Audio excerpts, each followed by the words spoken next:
Hola, ¿qué tal? Mi nombre es Juan Pablo Fernández y vamos a hablar sobre la Convención Marco de las Naciones Unidas sobre el Cambio Climático.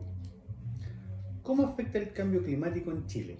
El cambio climático no es más que un cambio de clima atribuido de forma directa o indirectamente por la actividad humana que altera la composición de la atmósfera nacional y que se suma a la inestabilidad natural del clima durante los periodos de tiempo comparables entre sí. El clima en el territorio nacional ha sufrido mucho más que uno, distintos cambios que se han producido de manera muy distinta, tanto en las costas como en el interior del país.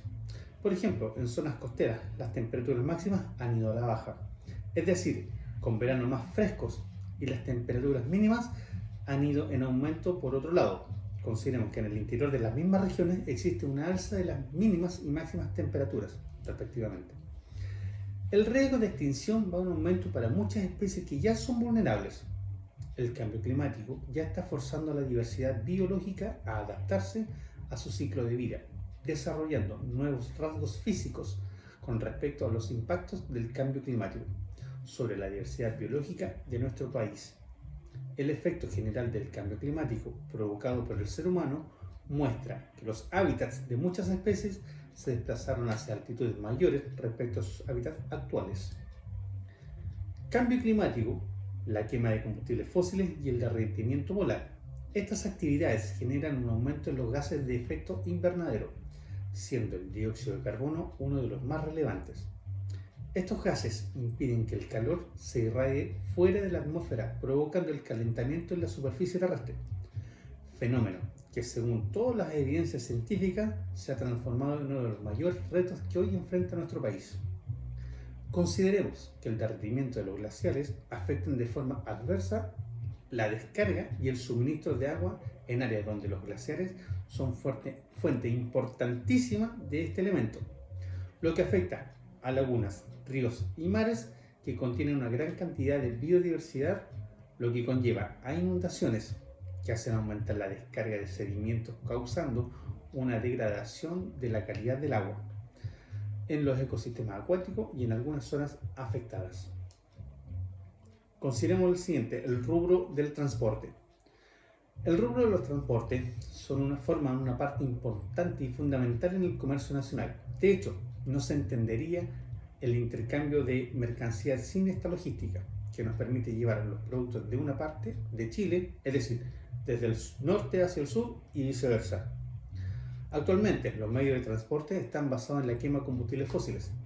Esto se ha convertido en una fuente de polución urbana y regional que conlleva los gases de efecto invernadero que varían en proporción al medio de transporte.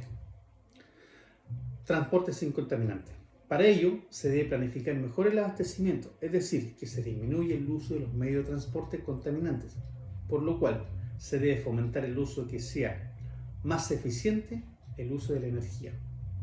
Disminuir el consumo de los combustibles fósiles es fundamental. ¿De qué manera? Introduciendo mayor fuerza el uso de los biocombustibles. En cuanto a la gestión ambiental, si bien es cierto, las empresas no actúan como corresponde sobre el medio ambiente, que su estrategia comercial muchas veces no va de la mano con el tipo de gestión, centrándose solamente en rebajar los costos y riesgos que producen la repercusión en sanciones e inversiones, además de las reparaciones económicas en el sentido ambiental. Los aspectos ambientales no deben ser responsabilidad únicamente del Departamento de Medio Ambiente, sino que deben ser abordadas por todas las áreas de la organización. Para ello se crea la norma ISO, que define el sistema de gestión como un grupo de elementos interrelacionados usados para establecer una política y objetivos velando todo por su cumplimiento. La gestión ambiental en una organización es fundamental. Consideremos que tenemos que tener en cuenta que si una empresa contamina, está malgastando sus recursos, fallando el diseño o teniendo ineficiencia en el proceso de fabricación.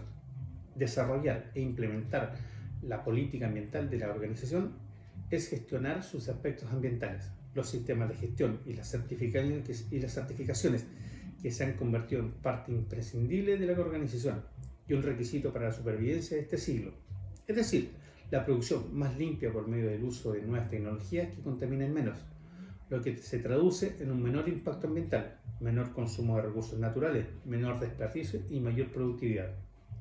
La gestión ambiental es un medio para llegar a los consumidores finales usando un marketing verde, un mercado ecológico para la socialización y divulgar los avances de las organizaciones en el ámbito ambiental. Implementación de la ISO.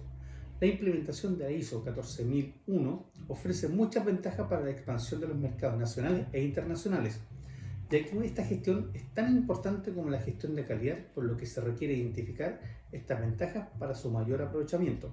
Los beneficios de contar con la ISO consta de atraer nuevos clientes, fidelizar con los antiguos clientes y generar conciencia y educación ambiental.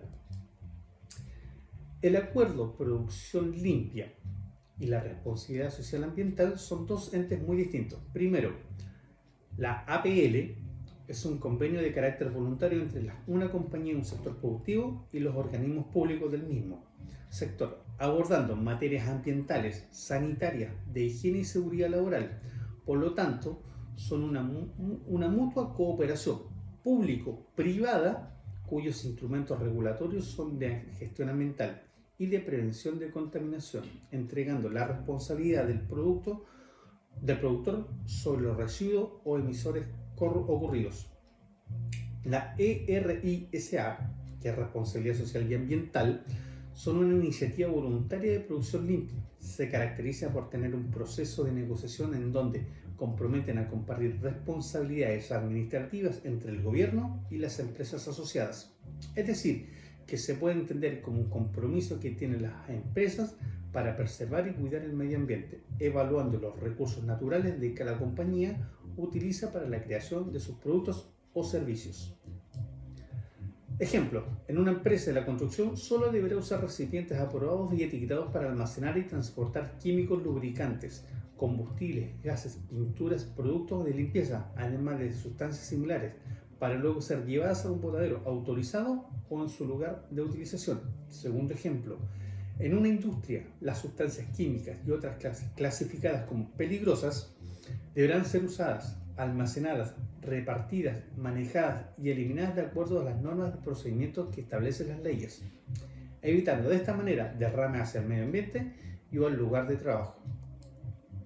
La compañía, tercer ejemplo, la compañía debe tener notificaciones escritas sobre el manejo de los materiales peligrosos, tales como químicos, gases, con el fin de evitar contaminación cruzada, casual o de medio ambiente, hacia el medio ambiente o hacia los empleados.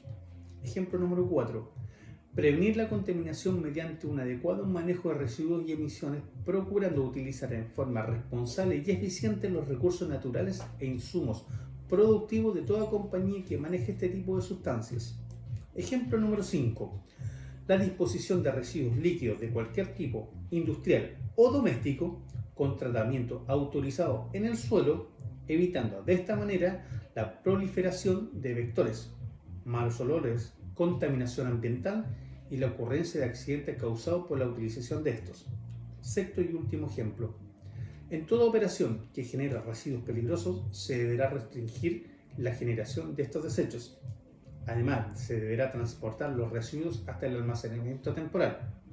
Los residuos peligrosos deben ser almacenados en contenedores señalizados. Esta ha sido mi presentación. Muchas gracias.